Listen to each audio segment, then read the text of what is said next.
Perkenalkan, nama saya Lazna Amalia Febrianti Damapoli dengan NIM 227041113, jurusan Ilmu Kesehatan Masyarakat.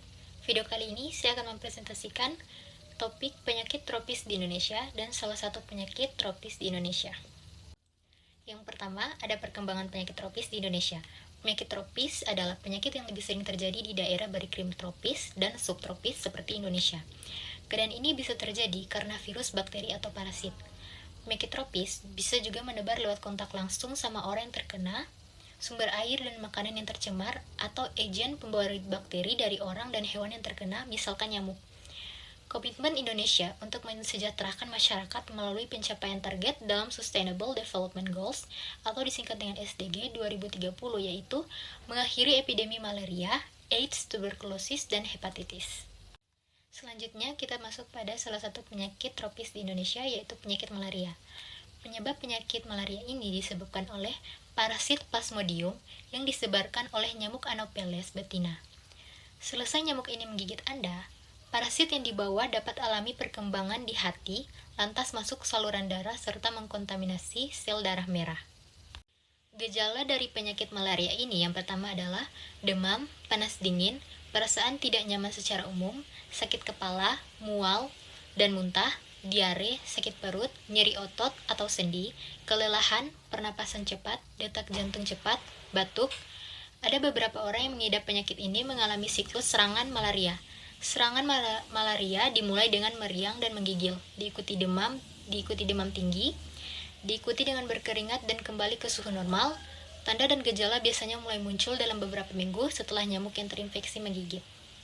Berikut ada pencegahan dan pengendalian malaria. Yang pertama, lakukanlah 3M, yaitu menguras penampungan air, mengubur barang bekas, dan yang terakhir mendaur ulang barang bekas. Yang kedua itu, rutin melakukan fogging massal di daerah dengan tingkat malaria yang tinggi minimal sebulan sekali. Yang terakhir adalah vaksin malaria yang dikenal dengan nama Mosquirix. Berikut ada peran tenaga kesehatan masyarakat atau Nakesmas. Yang pertama ada promosi kesehatan. Nakesmas memberikan edukasi tentang pencegahan penyakit tropis. Yang kedua ada surveillance epidemiologi. Mereka memantau dan melaporkan kasus penyakit untuk penanganan cepat dan tepat oleh dinas kesehatan. Selanjutnya ada intervensi dan pemberdayaan Nakesmas. Yang pertama intervensi langsung.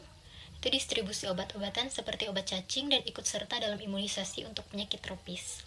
Yang kedua ada pemberdayaan masyarakat, yaitu pelatihan kader kesehatan desa untuk deteksi dini dan pemberdayaan sanitasi lingkungan masyarakat.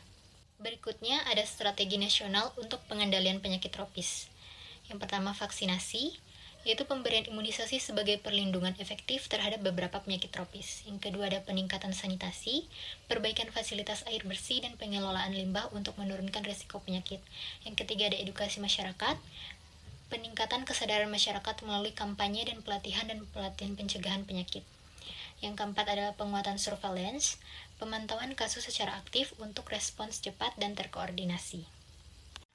Baik, sekian video presentasi dengan topik penyakit tropis di Indonesia dari saya. Saya Lazna Amalia Febrianti Damapoli. Pamit undur diri. Terima kasih.